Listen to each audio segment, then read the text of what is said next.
बहुत सारे लोगों के 9 और 10 बजे के आसपास भी सेशन रहते हैं। तो पहली बात तो अभी हम बात करते हैं कि फिलहाल अभी हम लोग जिम कॉर्बेट से एक सेशन करके लौटे हैं। बहुत सारे लोग वहां पर आए भी थे और एक चीज समझ में आती है कि एक फंडामेंटल्स है ना, फंडामेंटल्स क्या है, इंटीग्रिटी क्या है, ऑनेस्टी क्या है, इन चीजों को बहुत ज्यादा क्लियरिटी से समझ में आता है। और बहुत सारे लोग जो शुरुआत के दौर पे थे, जो पहले पहले दौर पे आए थे, जो आज भी हैं, तो कई तरह के उनके मन में एक सवाल होते थे। सवाल क्या होते थे कि पहला सवाल तो यही रहता था कि आसपास का माहौल जो वो देखते थे, जो आसपास का माहौल चल रहा है, जो चीजें आसपास चल रही हैं, उसको वो लोग देखते थे और उससे कभी ना कभी भ्रमित होते थे। और ये हमेशा जब दार्जो लाइन में जो लोग ने भी काम किया है, तो ये हमेशा बताया गया कि आपको कभी भी जिगजैग यानी कि पंप और डंप ऐसी वाली किसी भी चीजों पे बिलीव नहीं करना कि बहुत सारा एकदम से ग्रोथ हो रही है और एकदम से डंप हो रहा है। तो हमने सस्टेनेबिलिटी को फॉलो किया कि एक ऐसी सस्टेनेबिलिटी को फॉलो किया कि ये रहे कि ग्रोथ हो रही है और ग्रेजुअली धीरे धीरे हम लोग आगे बढ़ रहे हैं, कंपनी की बैलेंस शीट आगे बढ़ रही है और उसके हिसाब से उसका पेड अप कैपिटल आगे बढ़ रहा है, लेकिन कभी भी फंडामेंटल से कंप्रोमाइज नहीं किया। जो ये पिच रेडी करी गई, जो ये पिच पूरी रेडी करी गई, ये एक फंडामेंटल के साथ पूरी पिच को रेडी किया गया। कभी भी ऐसा नहीं हुआ कि जिगजैग ग्रोथ पे बिलीव कर रहे हो, नहीं, हमने जिगजैग ग्रोथ को नहीं, हमने एक सस्टेनेबल ग्रोथ को फॉलो किया। हमने कभी भी रेट सेंसेशन की बात पे नहीं पड़े। हमने कभी भी एक प्रयास नहीं किया कि हम लोगों के प्राइस जो हैं वो सोशल मीडिया में पब्लिश करें या बहुत ज्यादा पेनिट्रेट करें। हमने कभी भी लोगों से ये मुकाबला नहीं किया कि तुम्हारा प्राइस क्या है, हमारा प्राइस क्या है।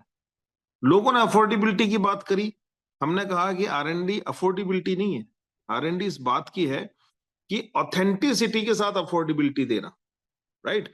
तो हमने अच्छे प्राइस दिए, मार्केट को बहुत अच्छे प्राइस दिए, और जो कैटेगरी में के प्राइस दिए, केमिकल फ्री में और सर्टिफाइड ऑर्गेनिक में जो प्राइस दिए, वो अगर ट्रेडिशनल से आप कंपेयर करेंगे तो अनबीटेबल है, अनकंपेरेबल है।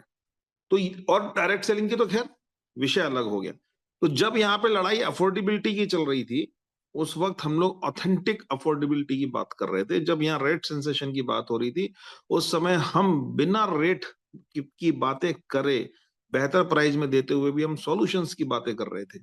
जब यहाँ पर ये एक व्यवस्था चल रही थी कि सेंसेशन आई वॉश मार्केटिंग की बात चल रही थी, तब यहाँ पर हम fact based, practical, lab testing based product और सॉल्यूशन ओरिएंटेड मार्केटिंग की बात कर रहे थे। तो ये फर्क था जो धीरे धीरे डिफाइन कर रहा था। और ये धीरे धीरे ये चीजें आगे बढ़ रही थी, जो अब धीरे धीरे इस स्वरूप को बढ़ाती जा रही हैं। और जितने भी आसपास चीजें इस तरह की थी, आप देखोगे कि इस तरह की मार्केटिंग जो मैं आपको फर्स्ट फेज की बता रहा हूं, जिन्होंने आई वॉश मार्केटिंग करी, जिगजैग ग्रोथ पे गए, जो पंप एंड डंप शो पे गए, जो एक अनवांटेड माहौल बनाने की तरफ गए, जिन्होंने रेट सेंसेशन की बातें रखी, वो सब आज धीरे धीरे वॉश आउट होते जा रहे हैं, या तो हो चुके हैं या होते जा रहे हैं। तो जब आप फंडामेंटल पे टिके रहते हैं, तब कहीं ना कहीं जो आपकी ग्रोथ होती है और जो कहीं ना कहीं आपको सक्सेस मिलनी होती है, वो डिफाइन होती है। उसमें थोड़ा वक्त लगता है, थोड़ा समय, थोड़ा ये लाइट बस ऑन करो, थोड़ा समय लगता है, लेकिन कभी भी ऐसा नहीं है कि वो नहीं होगी। फंडामेंटल्स आपके क्लियर होने चाहिए। दूसरी बात क्या है, जब बात आती है ऑथेंटिसिटी की, तो ऑथेंटिसिटी क्या है? ऑथेंटिसिटी आपकी इंटीग्रिटी का एक पार्ट है कि अगर ऑथेंटिसिटी है तो वही पॉसिबल है जहां इंटीग्रिटी हो, ऑनेस्टी हो। इसमें एक बारीक सा फर्क है, एक छोटा सा बारीक सा फर्क है कि इंटीग्रिटी यानी सत्यनिष्ठा और ऑनेस्टी मतलब ईमानदारी। क्या फर्क हो सकता है? एक बहुत छोटा सा फर्क है। अगर आप क्रिकेट का मैच देखते होंगे, तो क्रिकेट के मैच में अगर एक पॉपुलर खेल है, अगर कोई खिलाड़ी खेल रहा है और किसी ने बॉलिंग करी और बाई चांस उसके बैट से टच हुआ है, विकेट कीपर ने कैच पकड़ लिया है, बट उसने अपील नहीं करी, बॉलर ने अपील नहीं करी, किसी ने अपील नहीं करी, और अंपायर को भी नहीं समझ में आया, तो अंपायर आउट नहीं देगा क्योंकि अपील नहीं हुई। लेकिन ये बैट्समैन को पता है कि वो आउट हुआ है, उसके बल्ले से गेंद लगी है। But as per rule batsman honest है, क्योंकि उसने का ये नहीं कहा, ना वो कुछ कह रहा है कि मैं आउट हूं, क्योंकि उसका ये कॉल है ही नहीं। ये तो अपोजिट टीम को आउट का अपील करना होगा। बट बैट्समैन टिका रहता है और वो खेलता है, तो वो बेईमान नहीं है। क्यों बेईमान नहीं है? क्योंकि उसने कोई रूल नहीं तोड़ा। लेकिन अगर वो आगे बढ़कर कहता है कि अपील करो, मैं आउट हूं, या वो क्विट कर दे, वहां से हट जाता है, तो ये उसका इंटीग्रल पार्ट है, वो इंटीग्रिटी है, वो सत्यनिष्ठा है। यानी नियमों को बिना तोड़े भी अपनी ऑनेस्टी को कायम रखना एक इंटीग्रिटी पार्ट होता है। और ऑथेंटिसिटी जो है, एक जो क्रिएट होती है, वो इंटीग्रिटी से ही होती है। तो यहां पर अगर हम देखते हैं, चाहे जितेंद्र जी को हम देखें, चाहे हम मैनेजिंग डायरेक्टर संजीव हुड्डा जी सर को देखें, तो यहां पर हमें देखने को मिलता है कि इनके अंदर एक इंटीग्रिटी है। ओवरऑल लीडरशिप के अंदर यहाँ पे एक इंटीग्रिटी है। तो ये एक ऑथेंटिसिटी को क्रिएट करती है, प्रोडक्ट के मामले में ऑथेंटिसिटी को क्रिएट करती है, एक बिजनेस के काम करने के तरीकों में ऑथेंटिसिटी क्रिएट करती है, आपके दिए हुए वादों के ऊपर ऑथेंटिसिटी क्रिएट करती है। तो ये चीज करती है। लेकिन जब भी कोई टारगेट मिलता है, जब भी कोई चीजें आती हैं बिजनेस में, तो ये तो एक छोटा सा फर्क है जो मैंने आज के माहौल के हिसाब से आपसे डिस्कस किया है। लेकिन जब भी कोई चीज हम आगे बिजनेस में लेके जाते हैं, व्यापार में आगे बढ़ते हैं, तो एक बात जरूर आती है, और वो बात क्या है? एटीट्यूड को लेके। कि आपका एटीट्यूड क्या है टूवर्ड्स आपका बिजनेस को लेकर के, फोकस क्या है। मैं आपको एक छोटी सी स्टोरी बताता हूं। एक दो स्टोरी के माध्यम से ही क्लियर कर दूंगा, शॉर्ट टाइम में हो जाएगा। एक बार एक व्यक्ति थे, रामलाल जी, एक करेक्टर का नाम पकड़ते हैं, रामलाल जी भाई साहब थे, और उनको एक बार विदेश जाना था, और वो पहली बार लंदन जा रहे थे, विदेश जा रहे थे। उन्होंने डोमेस्टिक ट्रेवल तो किया था, लेकिन उन्होंने कभी भी इंटरनेशनल ट्रेवल नहीं किया था। अब वो तैयार व्यार होकर के पहुंचे, इंटरनेशनल एयरपोर्ट पे पहुंच गए, और वहां पे अपना बोर्डिंग वोर्डिंग कराया, सिक्योरिटी कराई, और जाकर अपना वेट करने लगे फ्लाइट का। उन्होंने कहा चलो फ्लाइट पे बैठेंगे, खाना पीना करेंगे। वो जब एयरपोर्ट में जा रहे थे, इंटरनेशनल एयरपोर्ट में, तो उन्होंने पहली बार एक चीज देखी। आपने देखा होगा कि कई सारे रेलवे स्टेशन में वेट मशीन होती है, देखा होगा कि आप पैसे सिक्का डालो, वो आपका वेट बता देती है, और टिकट निकल के आ जाता है कि आप कितना, आपका वेट कितना है। तो उन्होंने एक मशीन देखी, उसमें बल्ब चमक रहे थे। तो उनके लिए बड़ी आश्चर्य की बात थी कि ये एयरपोर्ट पे वेट मशीन रखी हुई है। तो उन्होंने कहा चलो, और चूंकि उन्होंने कुछ नाश्ता नाश्ता किया था, उनके पास खुले सिक्के भी पड़े, तो उन्होंने कहा चलो बैठे बैठे वेट चेक करते हैं। अब वो गए, उन्होंने सिक्का डाला। और जब उन्होंने सिक्का डाला, तो उस मशीन में से स्लिप निकल के आई कि रामलाल जी, आपका वेट 78 kg है, और आपकी लंदन की यात्रा शुभ हो। उसने देखा, उसने कहा ये वेट मशीन मेरा वेट तो बता रही है, पर इसे मेरा नाम कैसे पता है, और ये मुझे लंदन की यात्रा की शुभकामनाएं कैसी दे रही है भाई। तो उसने कहा नहीं नहीं, कुछ तो लोचा है। उसने फिर सिक्का डाला, फिर सिक्का डाला, फिर पर्ची निकली, रामलाल जी, आपका वजन 78 किलो है, और आपकी लंदन की यात्रा शुभ हो। अब वो परेशान हो गया कि हाउ इज इट पॉसिबल, ये कैसे हो सकता है।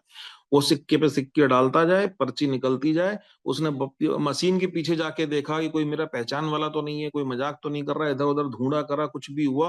परेशान हो गया वो। उसने 10 सिक्के डाल दिए, हर बार एक ही चीज आए, रामलाल जी, आपका वजन 78 किलो है, आपकी यात्रा, आपकी लंदन की यात्रा शुभ हो। अब उसके दिमाग में घुस गया कि ये मशीन को मेरा नाम कैसे पता, और उसको ये कैसे पता कि मैं लंदन जा रहा हूँ। वजन बतावे तो बतावे, ये कहां से बता रही है। फिर उसने लास्ट ट्राई किया, अब ये सिक्का डालता हूं, अगर इसके बाद भी इसने यही रिप्लाई दिया, तो या तो इसका मैकेनिक आके मुझे बताएगा, नहीं तो मैं इस मशीन को फोड़ दूंगा। उसने फिर सिक्का डाला, धीमे से रामलाल चढ़ा कि अब क्या आता है।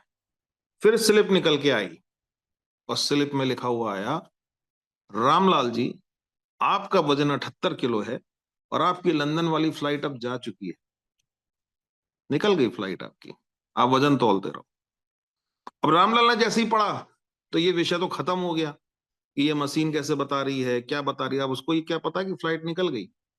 तो रामलाल का प्राइमरी ऑब्जेक्टिव क्या था?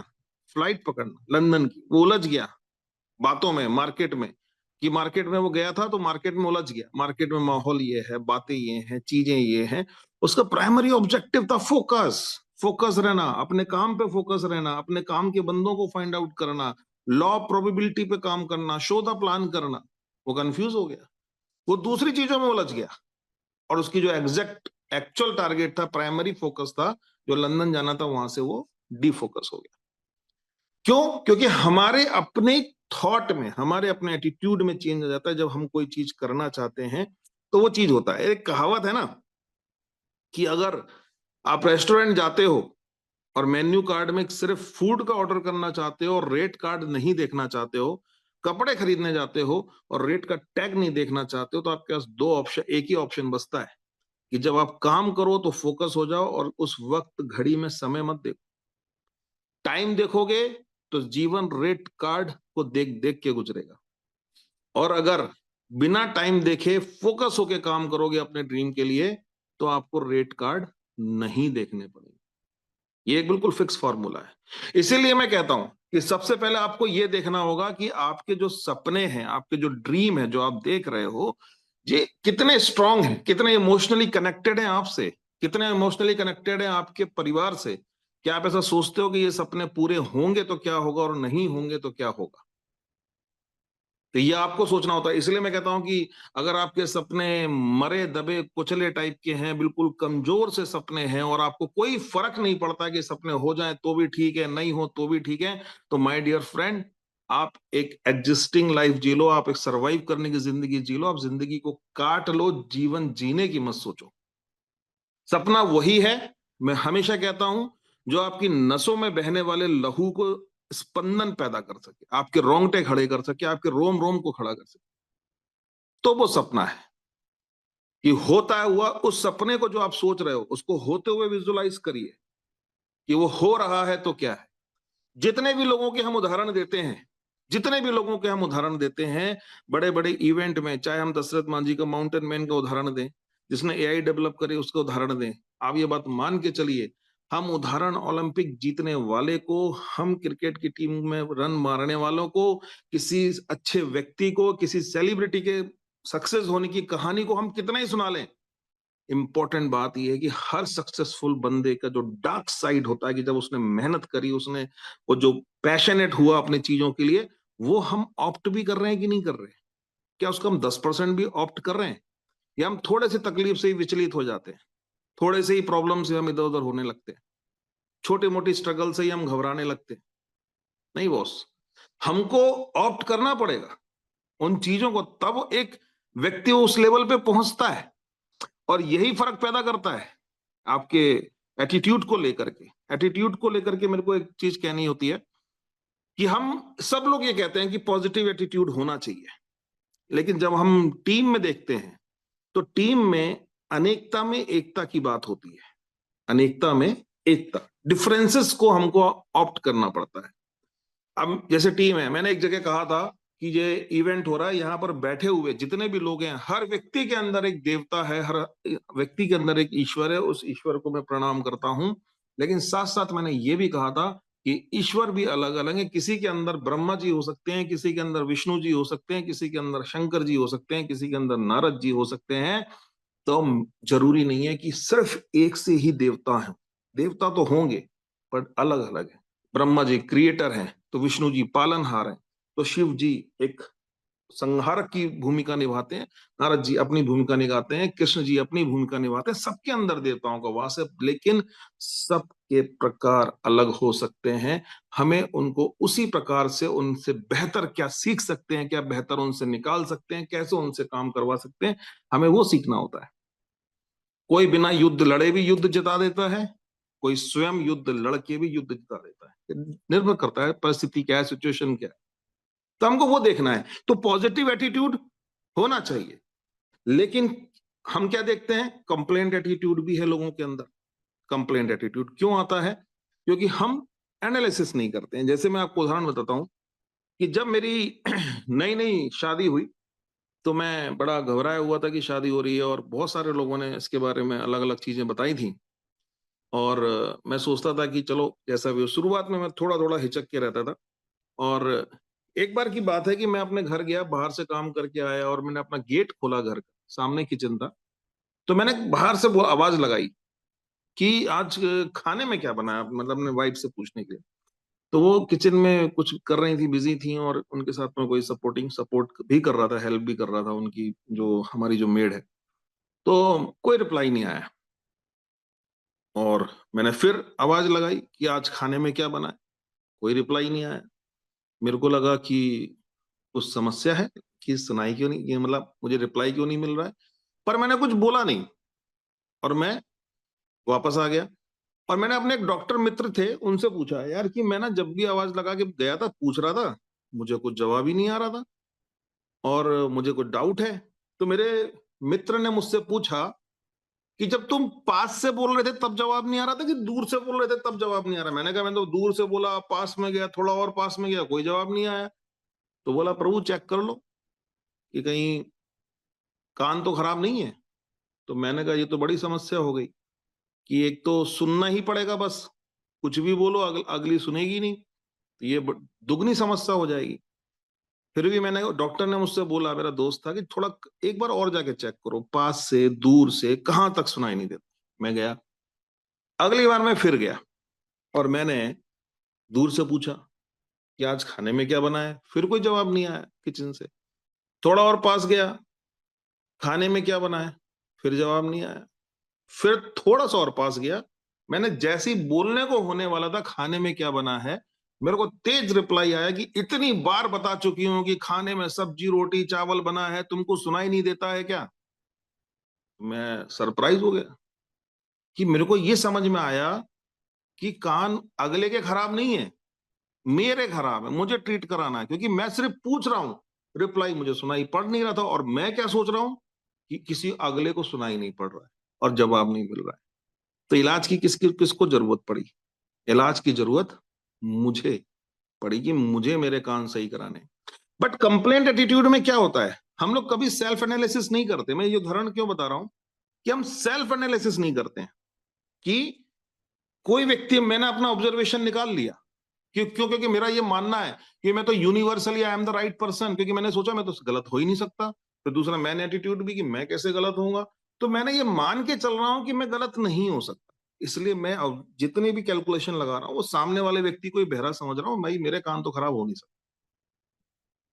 तो कंप्लेन एटीट्यूड में क्या होता है, जब हम वन साइडेड देखने लगते हैं कि हम एनालिसिस नहीं करते, हम सेल्फ टॉक नहीं करते हैं, हम अपनी एक्टिविटीज के बारे में प्लानिंग नहीं करते, तो हमारा एटीट्यूड जो है वो कंप्लेन एटीट्यूड हो जाता है। और थर्ड, पॉजिटिव है, बहुत अच्छा है, कंप्लेन एटीट्यूड थोड़ा खराब है। इसके बाद तीसरा जो मैं देखता हूं समझता हूं वो है इंटाइटलमेंट एटीट्यूड। इंटाइटलमेंट एटीट्यूड क्या? ये तो मुझे मिलना ही चाहिए, ये तो मुझे मिलना ही चाहिए। जैसे कोई व्यक्ति जॉब करता है, सेल्स में जॉब है, उसके कुछ टारगेट है, उसको कोई सैलरी है, जॉब है, उसको कोई बोनसेस है, 1 साल हो जाएगा और अगर उसने अपना टारगेट पूरे नहीं किए तो वो आके अगर अपने ओनर से बात करता है, सर मेरा 1 साल हो गया, मेरा इंक्रीमेंट करिए, क्योंकि मैं 1 साल बाद इंक्रीमेंट पाने के लिए इंटाइटल हूं।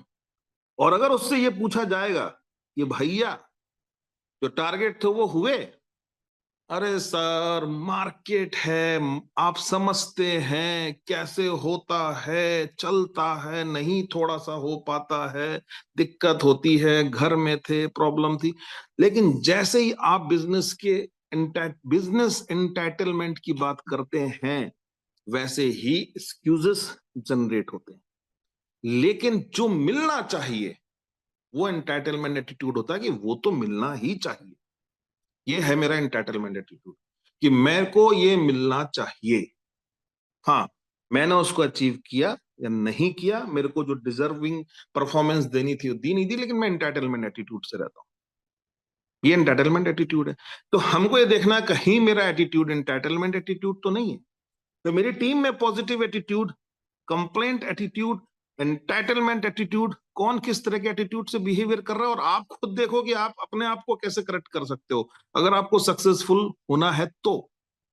And the last thing is that कि सबसे इंपॉर्टेंट है आपका प्रोग्रेसिव एटीट्यूड। यानी आप पॉजिटिव भी रहो लेकिन आपकी परफॉर्मेंस स्टेबल है और आप पॉजिटिव हो। I am the positive, I am the positive, मैं पॉजिटिव हूं, मैं पॉजिटिव हूं साहब, मैं बिल्कुल मस्त पॉजिटिव हूं। हर महीने बात हो रही है, क्या बिजनेस हुआ है, 10,000 बीवी। आई एम द पॉजिटिव, मैं बहुत पॉजिटिव हूं सर, आपकी मेहरबानी है। ट्रेनिंग मीटिंग जूम सब चल रहा है। अगले महीने 10,000 बीवी, आई एम पॉजिटिव। तीसरे महीने 10,000 बीवी, आई एम पॉजिटिव।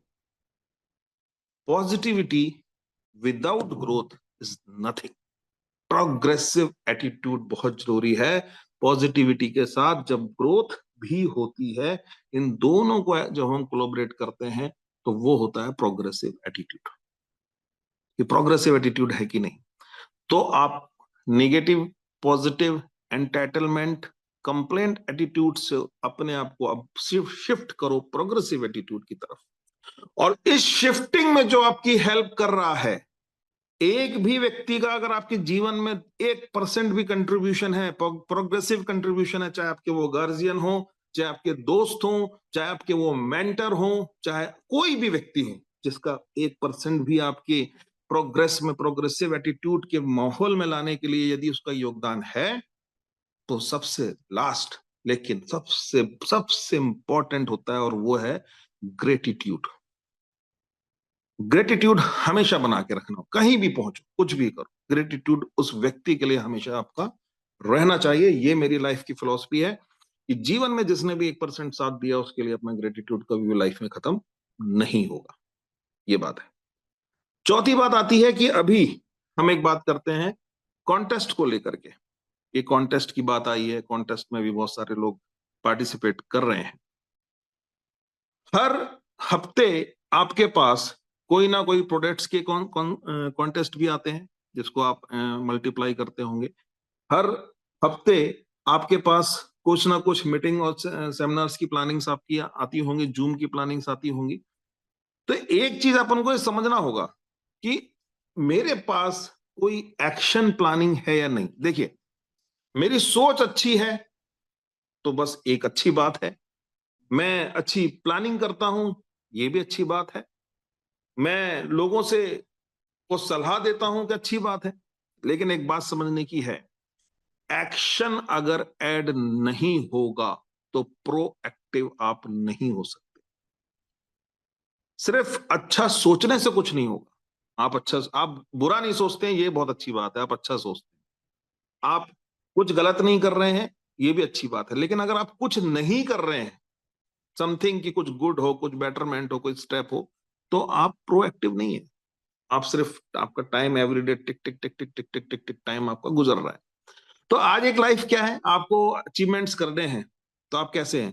सबसे पहले आपको देखना पड़ेगा कि आपका टाइम जो है वो कितने बजे आपका टाइम स्टार्ट होता है, आपका डे कितने बजे स्टार्ट होता है।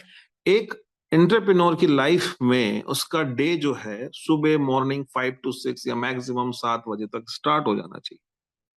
कि सुबह 5 बजे, 6 बजे, नहीं तो 7 बजे तक आपको अपनी डेली रूटीन्स वगैरह से फ्री हो जाना चाहिए। 7 बजे के बाद आपने अपना फ्री हुए, नहाए धोए, ब्रेकफास्ट किया, और उसके बाद से आपको ये देखना चाहिए मॉर्निंग में किससे बात करनी है, कौन नए लोग आए हैं, कौन से कॉलिंग्स करनी है उस दिन। जितना जल्दी आप उठेंगे उतना दिन आपका बड़ा हो जाता है। और खासकर सर्दियों में तो शाम बहुत जल्दी होती है, चीजें बहुत जल्दी क्लोज होती है, तो आपको जल्दी उठने की हैबिट डालनी होगी अगर आपको अपने गोल तक और जल्दी पहुंचना है।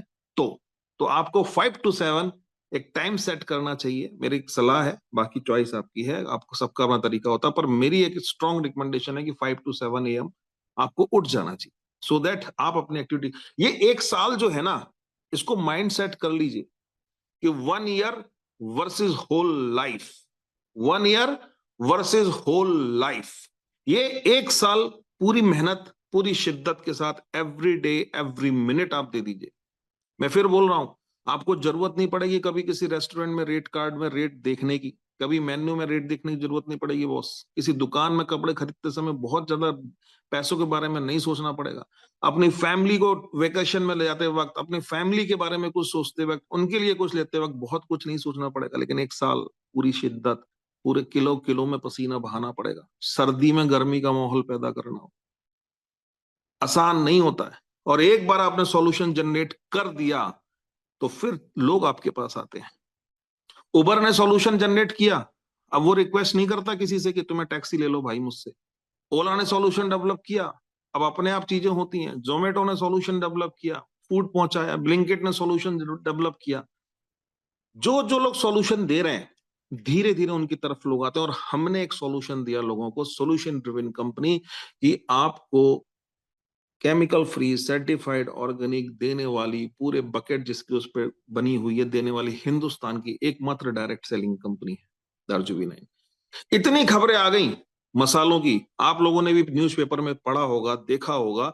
कि क्या पेस्टिसाइड और क्या केमिकल्स और क्या मिलावट, सब कुछ निकल रहा है। बड़े बड़े ब्रांड्स में निकल रहा है, जो ब्रांड्स हैं, जो ट्रेडिशनल के ब्रांड्स हैं, नाम नहीं लेना चाहता मैं किसी का, लेकिन एक भी डायरेक्ट सेलिंग कंपनी ने अपने डायरेक्ट सेलर्स, अपने डिस्ट्रीब्यूटर, अपने एसोसिएट्स के हितों को ध्यान में रखते हुए ये सोचा कि चलो छोड़ो सर्टिफाइड ऑर्गेनिक तो बहुत दूर की बात है, मैं मेरे मसालों का लैब टेस्ट करा के ये तो चेक कर लूं कि कहीं इसमें पेस्टिसाइड तो नहीं, केमिकल तो नहीं। क्या जरूरी है कि जब तक कोई आधिकारिक लोग ही आके आपके यहाँ चेक करें तभी होगा? ये ट्रेडिशनल कंपनियों के मसाले जब चेक किए गए तो पाए गए इनमें केमिकल्स, पाए गए पेस्टिसाइड्स। तो मेक श्योर अगर आप ये कहते हो डायरेक्ट सेलिंग में स्टेज में खड़े होकर कि ये सब लोग, ये टीम मेरा परिवार है, तो ये आपकी जिम्मेदारी है कि मेरे परिवार में जाने वाले मसालों में कोई केमिकल या पेस्टिसाइड तो नहीं है, क्योंकि ये मेरा परिवार है। तो क्या आप जिस भी कंपनी में हो, मैं इसकी बात नहीं कर रहा सिर्फ किसी व्यक्ति विशेष की, किसी व्यक्तिगत कंपनी की, लेकिन ये जिम्मेदारी सीट पे बैठे हुए गार्जियन की है। नहीं बॉस, मेरे कंपनी में, मेरे परिवार में केमिकल और पेस्टिसाइड वाले मसाले नहीं जाएंगे, मैं सबके लैब टेस्ट कराऊंगा पहले, उसके बाद जाएंगे। तो फिक्र किसको करनी होगी? हमें खुद को। हमारे लोग हैं, हम जिन्हें ला रहे हैं सिस्टम में, वो हमारे परिवार का हिस्सा है। और फैमिली कहने से कुछ नहीं होता है, सिर्फ फैमिली अगर कहा है तो उसको निभाना पड़ता है। ये जिम्मेदारी है, जिम्मेदारी का एहसास आपको होना चाहिए, जिम्मेदारी के चैलेंजेस भी उनको निभाना पड़ता है। टीम में किसी को लाना यानी एक बच्चे को पैदा करना, बच्चे का जिम्मेदारी का एहसास अच्छा लगता है। टीम में कोई नया व्यक्ति आए, ये बहुत अच्छा लगता है। एक बच्चा पैदा हो फैमिली में, ये एहसास बहुत अच्छा लगता है। लेकिन चुनौतियां चालू होती हैं जब उसका प्रशिक्षण चालू होता है, उसका शिक्षण चालू होता है, उसका लालन पालन चालू होता है, तब वहां से चैलेंजेस चालू होते हैं। तो मेरा सिर्फ ये कहना है कि अगर आपने इस रिवॉर्ड को समझा है, अभी मैं इस पर डिस्कस करूंगा 10 मिनट के लिए, तो अगर आपने इसको समझा है तो मेरी सिर्फ एक चीज की आपसे कहने की मैं रिक्वेस्ट करूंगा, अपने टाइम शेड्यूल को सेट करिए, टाइम साइकिल को सेट करिए अगले एक ड्यूरेशन के लिए, क्योंकि ये जो ऑफर है ये अभी 1 साल के लिए है, राइट? 1 साल के बाद ये अगला 1 साल का साइकिल फिर चलेगा, ये साइकिल रुकेगा नहीं, ये साइकिल चलेगा, जो जहां तक पहुंचेगा फिर आगे फिर अचीव करेगा। तो ये जब तक हम सबको अचीव नहीं करा देंगे, हम भी चैन से नहीं बैठने पाले। हाँ, ये जरूर है कि हम ये नहीं कहते कि ये लाइफ टाइम के लिए है, लाइफ टाइम ऑफर है। क्यों? क्योंकि ये सब फालतू की बातें होती। अब लाइफ टाइम ऑफर बोल दो, किसका लाइफ टाइम? आपकी आईडी का लाइफ टाइम, आदमी की लाइफ टाइम, कंपनी की लाइफ टाइम। बहुत पहले एक सिम कंपनी आई थी, उसने कहा था लाइफ टाइम सिम कार्ड। किसके पास है लाइफ टाइम सिम कार्ड? पता ही नहीं है कहाँ है वो सिम कार्ड। कैलकुलेटिव चीजें होती हैं, कैलकुलेटिव टाइम पीरियड होता है, आप टाइम पीरियड को मल्टीप्लाई करते जाओ। आप 1-1 साल करके मल्टीप्लाई करते रहो, कितना ही करना है। लेकिन आप किसी को झूठा आश्वासन नहीं दे सकते, एक झूठी साइकोलॉजिकल इंपैक्ट नहीं दे सकते, आप उसको एक लॉजिकल इंपैक्ट दे सकते हो। तो यहां पर लॉजिकल चलना है या कैसे भी चलना है, ये निर्भर करता है कंपनी के ऊपर, क्योंकि एक गार्जियन को पता है उसके परिवार को उसको कहां लेके जाना है। वो उनसे खिलवाड़ नहीं कर सकता, वो उनको वही बताएगा जो हो सकता है, वही कहेगा जो प्रैक्टिकली पॉसिबल है। सिर्फ बिजनेस लेने के लिए कुछ भी नहीं कहा जा सकता बॉस। तो हम लोग करेंगे, बड़ा बिजनेस करेंगे, क्योंकि अब ये माहौल है अनस्टॉपेबल 2025 जो कहा गया है, गियर शिफ्ट जो कहा गया है, बोल्ड मूव जो कहा गया है, उसके पीछे रीजन ये है कि यही बात 2024 में कही थी कि 25 का पीरियड आने तक आसपास अभी हम यूं चल रहे हैं, और फिर धीरे धीरे हम यूं होते जाएंगे और हम विशाल बनेंगे, आसपास चीजों की क्लीन स्वीप हो जाएंगी ऑटोमेटिकली। क्यों? फंडामेंटल ही चलेगा, कभी नहीं चल सकता। अब नहीं चलेगा कि आप कुछ भी कह करके आप चीजों को चला सकते। लोग पढ़े लिखे, लोग एजुकेटेड हैं, लोगों के पास गूगल है, चेक करना जानते हैं। और एक ही सवाल हर जगह पूछा, अगर हम पूछते जाएं किसी भी कंपनी के डिस्ट्रीब्यूटर से, किसी भी आम लोगों से एक ही सवाल पूछते हैं, भैया एक चीज बता दो, बिना किसी वैज्ञानिक सोच, वैज्ञानिक की कोई जरूरत नहीं है, डॉक्टरी की पढ़ाई की जरूरत नहीं, एक सवाल का आंसर बता दो। सवाल यह है कि आपके बिना बजट को बिगाड़े उसी बजट में यदि आपको केमिकल फ्री प्रोडक्ट मिलते हो तो आप क्या चॉइस करोगे? केमिकल फ्री प्रोडक्ट लेना या केमिकल बेस्ड प्रोडक्ट लेना? ये सवाल बार बार पूछिए कि आपके बजट को बिना बिगाड़े अगर आपको ऑप्शन हो तो आप कौन से प्रोडक्ट लेना चाहेंगे, केमिकल फ्री प्रोडक्ट या केमिकल बेस्ड प्रोडक्ट? यदि आपके किचन में ऑप्शन हो तो आप कौन से मसाले लेना चाहेंगे? कौन से? जो मसाले जो आपके हेल्थ सेहत को बिगाड़ सकते हैं, जो आपको स्वाद ही सिर्फ देते हैं, या वो मसाले जो सर्टिफाइड ऑर्गेनिक हैं और आपको हेल्थ भी देते हैं और स्वाद भी देते हैं? तो चॉइस आपकी रहेगी हमेशा, है ना? अपने हिसाब से आप पूछ सकते हैं। तो मैक्सिमम पूछना है, और फिर मुझसे आप पूछोगे कि एक्शन प्लान यानी प्रोएक्टिव होने के लिए क्या करना पड़ेगा, तो मेरी तरफ से तो मैं एक ही चीज बोलूंगा, show the plan. Law of probability का कोई तोड़ नहीं है, प्रोस्पेक्टिंग का कोई तोड़ नहीं है। Prospecting prospecting prospecting prospecting, show the plan show the plan show the plan show the plan, show that's it, show the plan. एक व्यक्ति को पता है क्या करना है, वेल्डिंग करने वाले को पता है वेल्डिंग करना है, पंचर वाले को पता है पंचर लगाना है, एक खाना बनाने वाले को होटल में पता है उसको खाना बनाना है, एक पायलट को पता है कि उसको जहाज उड़ाना है, एक ड्राइवर को पता है कि उसको कार चलाना है, एक ट्रेन गाड़ी के उसको ड्राइवर को पता है उसको ट्रेन गाड़ी चलाना, एक लीडर्स को एक नेटवर्कर को पता होना चाहिए। Show the plan is the key of the success. Show the plan वही है सक्सेस की जो की है। तो ये कंटिन्यू करते रहना है, लगातार ये प्रयास करते रहना, शो द प्लान करते रहना। अपने अवार्ड्स के बारे में प्रेजेंटेशन दीजिए, अपने बिजनेस प्लान के बारे में प्रेजेंटेशन दीजिए, राइट? तो अब ये जो स्टेप दिए हुए हैं इसमें आपने देखा होगा कि आप जैसे जैसे लेवल, पूरा कट ऑफ जो है वो 1 साल का है। जो अनस्टॉपेबल 2025 का जो रिवॉर्ड है आप तक पहुंच चुका होगा, इसका जो पूरा कट ऑफ है वो 1 साल का है। यानी 1 साल तक आपको ये आपका बिजनेस वॉल्यूम इस कॉन्टेस्ट के लिए कैलकुलेट होगा। जैसे जैसे आप इसके अलग अलग लेवल्स दिए हुए हैं, जैसे जैसे वो लेवल क्वालिफाई करते जाएंगे आपको वो बेनिफिट्स मिलते जाएंगे, जो बेनिफिट्स उसमें डिफाइन है। और बड़ी अच्छी बात है कि बेनिफिट्स क्लियर कट डिफाइन है, कोई हैंगी फैंकी ऐसा कोई चीज नहीं है कि जो आपको लगे कि लिखा क्या है मिलेगा क्या, वो उसमें क्लियर कट डिफाइन है। जैसे अगर लिखा है कि गोवा ट्रिप है तो गोवा ट्रिप है वो, और अगर लिखा है ये गोवा ट्रिप विथ फ्लाइट तो उसमें लिखा है कि 10,000 एलोकेटेड है। तो 10,000 एलोकेटेड का मतलब क्या है कि आपका ट्रेवल, आप फ्लाइट से आते हो तो आप मैक्सिमम 10,000 रुपये ले सकते हो, आप जिससे भी आओगे, या फिर 10,000 के नीचे तो आप जिस मीन से आओगे आप वो ले सकते हो, राइट? बट मैक्सिमम आप 10,000 ले सकते हो। तो आप जरा सोच के देखिए, बहुत सारे लोग गोवा वगैरह घुमाते हैं, ट्रिप देते हैं, लेकिन अगर आप अपने अपने जगह से पहुंचेंगे, फट से गोवा फ्लाइट से पहुंचेंगे, फट से वहां से जब आना होगा वापस आएंगे, ट्रिप करेंगे, एंजॉय करेंगे, यही तो ट्रिप है, इज द ट्रिप। वहां पे कोई ट्रेनिंग प्रोग्राम नहीं है, वहां पर कोई ऐसा नहीं है कि कोई आपको पेन और डायरी लेके आना है। वहां तो मस्त मस्त कपड़े लेके आना है, एंजॉय करना है, घूमना फिरना है, थोड़ा सा चिल करना है।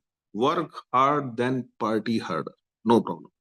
आप अपने खुद की मेहनत को सेलिब्रेट करते हो तो सेलिब्रेट करना बनता है, उसमें कोई प्रॉब्लम नहीं। ट्रिप्स करनी चाहिए, घूमना फिरना भी चाहिए, सेलिब्रेट भी करना चाहिए, लेकिन दबा के मेहनत करनी चाहिए और दबा के सेलिब्रेट करना चाहिए, इसमें कोई बुराई नहीं। लेकिन जब मेहनत ना करो तो सेलिब्रेशन में भी मन नहीं लगता है, मजा नहीं आता है। जब जेब में पैसे नहीं हो तो दिवाली भी अच्छी नहीं लगती है, उतना इंजॉयमेंट नहीं आता है। तो मैं तो यही बोलूंगा कि आगे बढ़ना है। और एक शेर है बहुत अच्छा जिसको मैं सुनता हूं हमेशा, कि हो नदी तट से बंधी, हो नदी तट से बंधी, लहरों से नादानी ना हो, याद रखे माझी, नाव तो पानी में हो पर नाव में पानी ना हो। यानी अगर आपको पानी निकलना है ना, इस नाव को तैराना है, तो ये जितने भी संशय हैं, संदेह हैं, कंफ्यूजन है, उसके ऊपर नाव तैरनी चाहिए। अगर नाव में पानी आ गया तो चाहे रिलेशनशिप हो चाहे बिजनेस हो, करना मुश्किल हो जाता है। तो संशय और संदेह, ये दो ऐसी चीज हैं जो कभी भी अपने दिमाग में मत लाना। अपने अपलाइन के प्रति संशय संदेह हो, चाहे अपने सिस्टम के प्रति संशय संदेह हो, मैं कर पाऊंगा या नहीं कर पाऊंगा ये संशय संदेह हो, कि दौड़ की प्रतियोगिता में दौड़ने गए और बॉस दौड़ने के पहले पैर कांपने लगे, दौड़ने के पहले, अरे मैं जीत पाऊंगा कि नहीं, अगर मैं हार गया तो क्या होगा, लोग क्या कहेंगे, मैं भागूं कि नहीं। लो भाई, बड़ा ही अजीब संशय था, संदेह था। नहीं, दौड़िए, भाग लीजिए, मेहनत करिए। विशुद्ध रूप से बोल रहा हूं, बिजनेस करना है तो बेशर्म बन जाइए। बेशर्मी का मतलब ये नहीं है कि बदतमीज बन जाइए, मतलब कि अगर ना सुनने की आदत डाल लीजिए।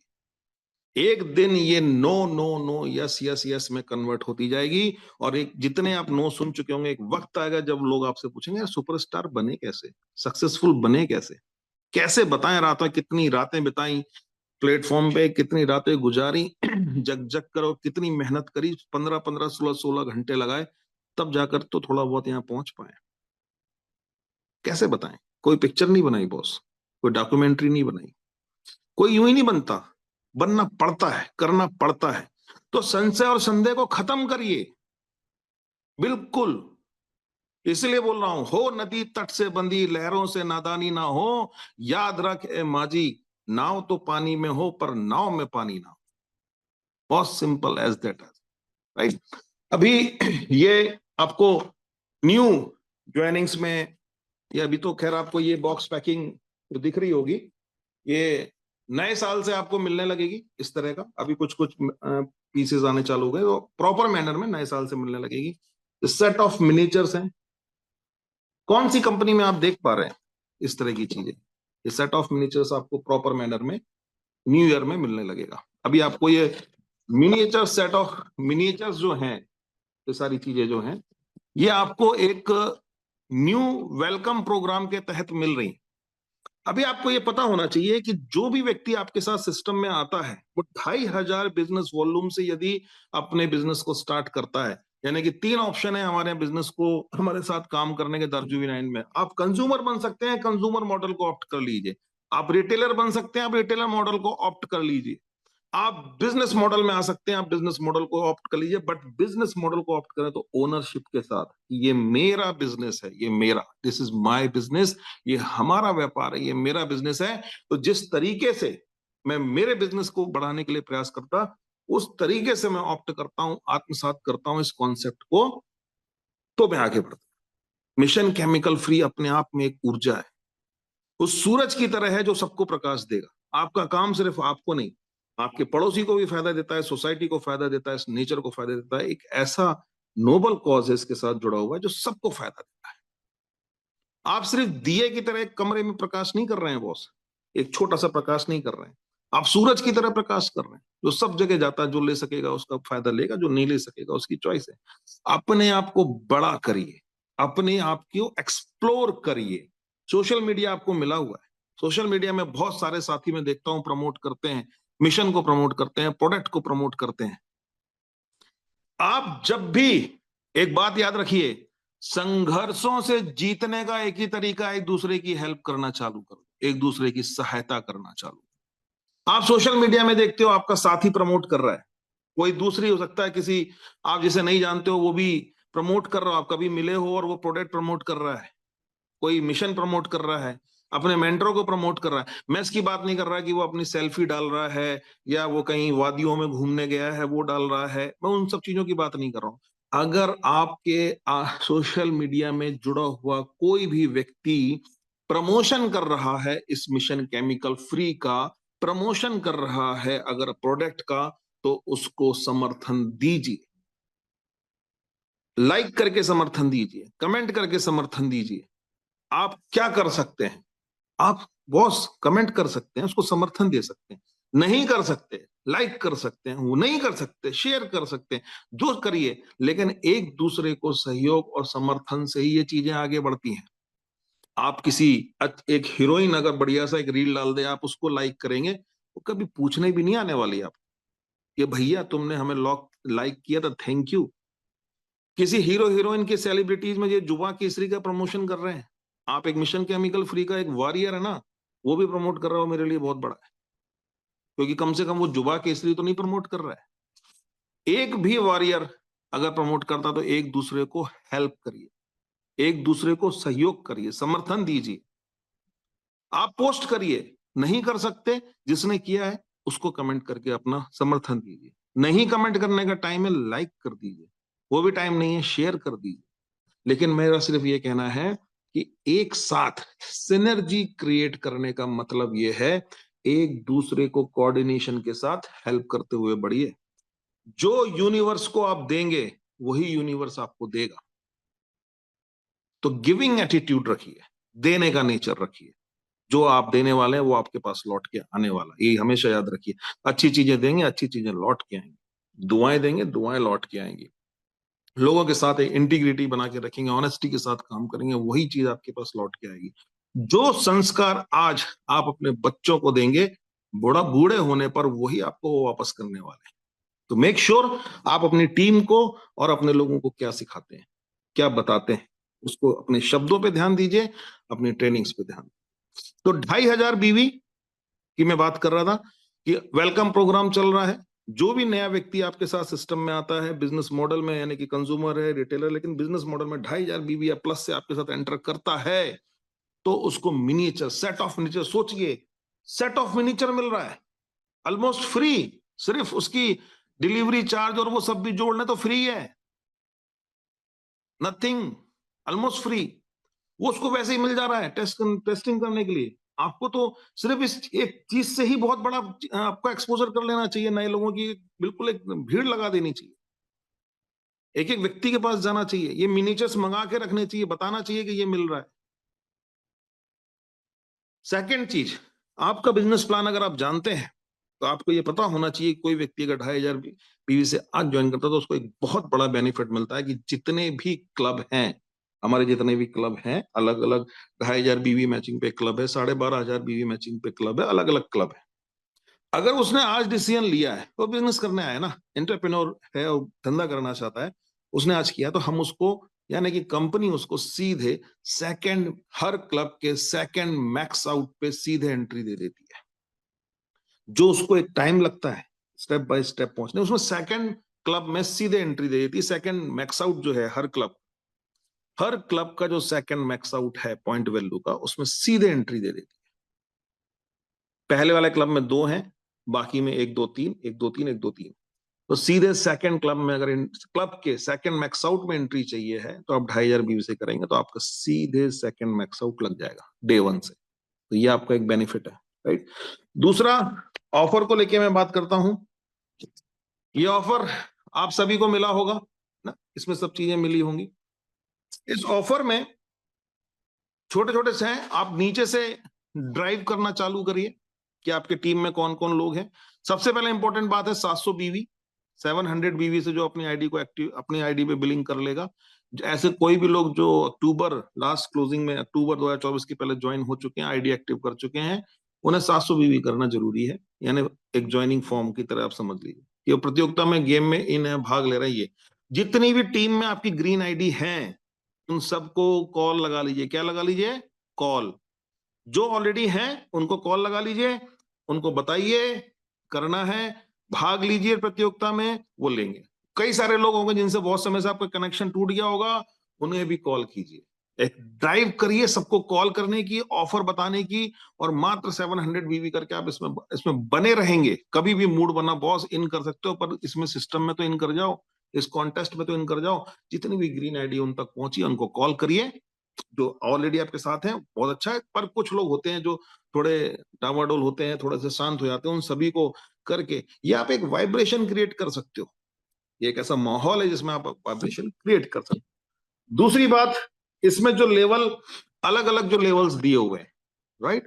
तो जो पहला लेवल है, पहला लेवल जो है, ये एक अपडेट है जो मैं आपको बता देता हूं, जो आफ्टर डिस्कशन मैं बता रहा हूं आपको, कि जो पहला अपडेट ये है इसमें कि आपका यहाँ पे जो गोवा, यानी कि जो ट्रिप लिखा हुआ है गोवा का, फुल्ली पेड जो गोवा का ट्रिप लिखा हुआ है, वो सीधे वो लेवल 1 माना जाएगा, राइट।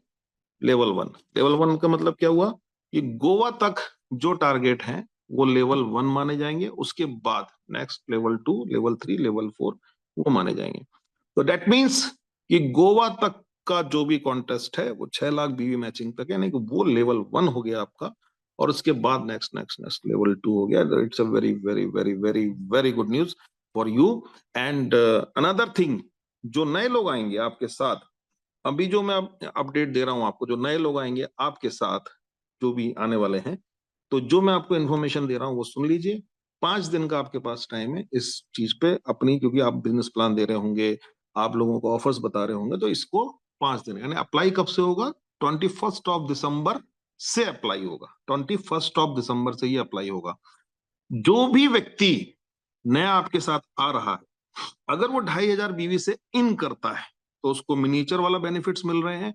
वो बिजनेस प्लान के अलग अलग क्लब के सीधे सेकंड मैक्स आउट पे पहुंचेगा, यानी सेकंड मैक्स आउट उसको मिलना चालू हो जाएगा डे 1 से, एज वेल एज उसका लेवल 1 गोवा ट्रिप तक, यानी 6x लैख बीवी तक उसका लेवल 1 काउंट किया जाएगा, जो भी 2500 बीवी से एंटर करेगा। राइट?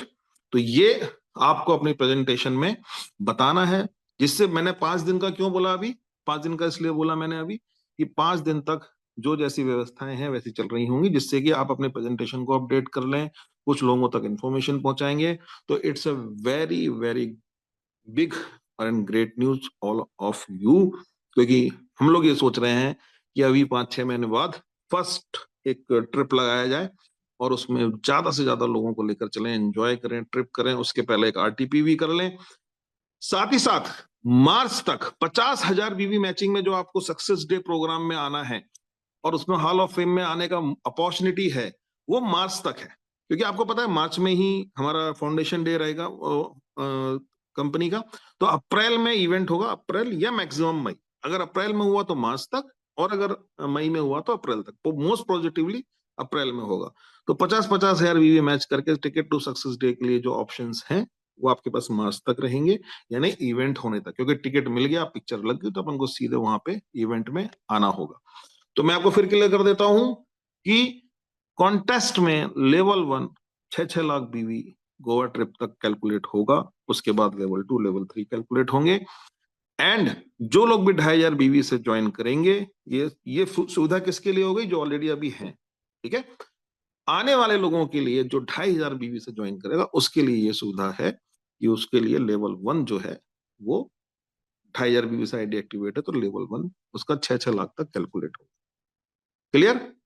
तो मुझे उम्मीद है पूरी कि आप लोगों ने चीजों को समझा होगा, और कहीं ना कहीं मैं ये उम्मीद रखता हूं कि आपके अंदर जो एक जोश है, जो एक जुनून है, वो हर तरफ दिखेगा, ऑफलाइन भी दिखेगा, ऑनलाइन भी दिखेगा। और एक बात याद रखना, जोश, जुनून या अपना जज्बा बना के रखना लगातार, ये नहीं कभी हो गया, कभी डाउन हो गया, कभी हो गया, नहीं, ये अगले 1 साल सब कुछ छोड़ दो, घर घर छोड़ना पड़े घर छोड़ दो, चैन छोड़ना पड़े चैन छोड़ दो, शादी हो चुकी है बीवी को नमस्ते कर लो, कहना 1 साल का टाइम दे दे भाई, कुछ भी हो, क्योंकि अगर शहनशाही करनी है तो सब छोड़ना पड़ेगा, एक बार तो सब छोड़ना।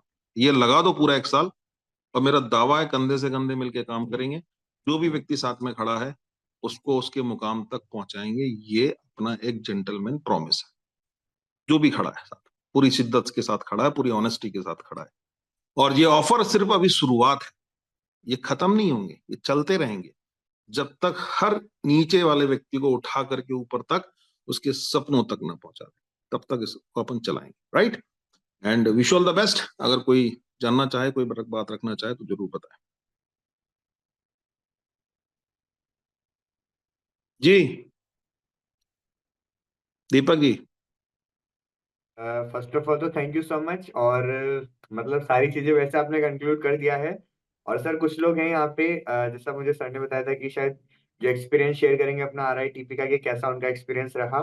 तो जो सर लोग जिम सबसे पहले कॉर्बेट तो आए थे, देखो कोई लोग, अगर जो लोग जिम कॉर्बेट आए थे वो अपना हैंड रेस करेंगे, उसमें से किसी का, एक आध दो लोगों का बोलो थोड़ा सा एक्सपीरियंस, क्या वो लोग बता रहे हैं, जिससे कि पता चले लोगों को कि अपनी इसमें आरआईटीपी जो अब आरटीपी के रूप में निकली हुई है दोबारा 2 नाइट 3 डेज की इस कॉन्टेस्ट में।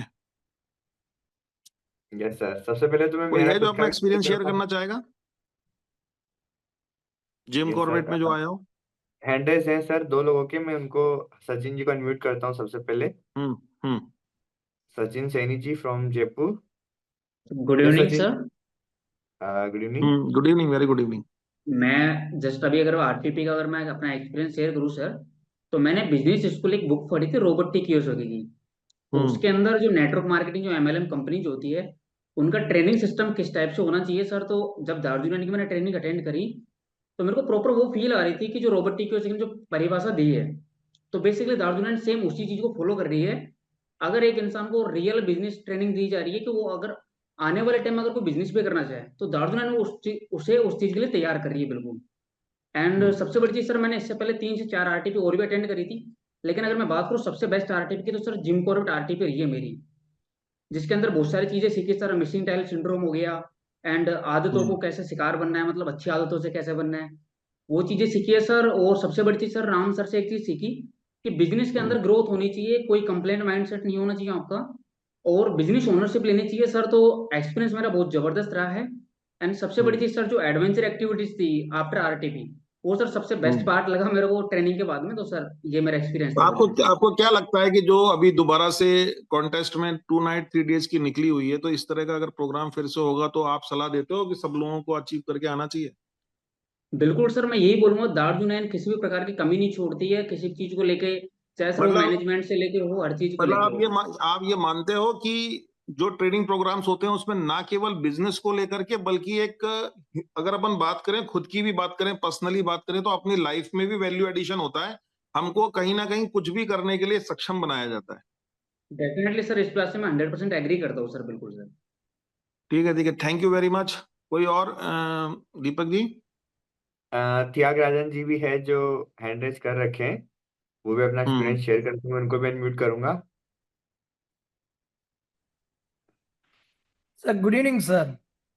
Good evening, good evening sir. मैंने त्यागराजन तमिलनाडु सेलम से बात करता हूँ, और राम कुमार यस जी सर। का मैंने डिस्ट्रीब्यूटर है। मैंने ओके, फर्स्ट ओके। टाइम मैंने राम कुमार सर, शर्मी मैडम के साथ मैंने उधर पहुंचा, बहुत बढ़िया शानदार प्रोग्राम को मैंने देखा सर। फर्स्ट ओके, टाइम है ग्रेट। मुझे इतना अपॉर्चुनिटी मिला, उसके लिए हम्म। वो डीन इनका और पूरा को हमने धन्यवाद देता हूँ। उसमें आके मुझे बहुत अच्छा, मुझे पूरा सिखाया था मैंने, आपका जो केमिकल फ्री ऑर्गेनिक प्रोडक्ट है उसे कैसे आपका गवर्नमेंट के साथ मिलजुल करके अपने कैसे शानदार प्रोडक्ट आपने हमको दे रहे हैं, उसे क्यों हमने प्रमोट ना करें, ऐसा विचार मुझे बहुत अच्छा मुझे लगा सर। और आप लोगों का सभी ट्रेनिंग एकदम मस्त है सर। फर्स्ट टाइम में हमने चलो। नॉर्थ में आके आपके वो हम्म। पूरा वो एजुकेशन मुझे बहुत अच्छा मिला सर। उसके लिए मैंने बहुत हम्म। धन्यवाद देता हूँ सर आप सभी टीमों को। बहुत चलो, तो फिर अच्छा अगले साल सब लोग मिलके गोवा चलेंगे, ट्रिप भी शानदार होगा, उसमें भी मजा आएगा। जरूर आएंगे सर। इसके पहले भी आपका जो गोवा ट्रिप है उसमें भी मैं आया था सर। चलो, चलो, बहुत बहुत बहुत अच्छा है। और बहुत अच्छा। Thank you very much. Deepak ji, anyone? Sir और भी लोग हैं, बट टाइम हमारे पास बहुत कम है, तो लास्ट चलो, में मैं तो रेखा अभी अभी अभी अभी एक काम करते हैं, क्योंकि 9 बज चुका है, मैंने देखा नहीं था टाइम, 9 बजे कई सारे लोगों की, और भी कई लोगों की पर्सनल जूम्स वगैरह भी ऐसा लाइन रहती है ना, तो इसको क्लोज करते हैं। और किसी को भी कोई कंफ्यूजन हो इससे रिलेटेड, कहीं भी कोई सवाल जवाब हो, मन में कुछ भी हो, तो मैं अपना नंबर आपको बता देता हूँ, 9300007282। मैं एक बार फिर से रिपीट कर रहा हूँ, 9300007282। इसमें कॉल मत करिएगा, इसमें मैसेज कर दीजिएगा अगर कोई कंफ्यूजन हो, मैं आपको रिटर्न कॉल जब भी फ्री होगा कर लूंगा। राइट? तो wish all the best, thank you very much.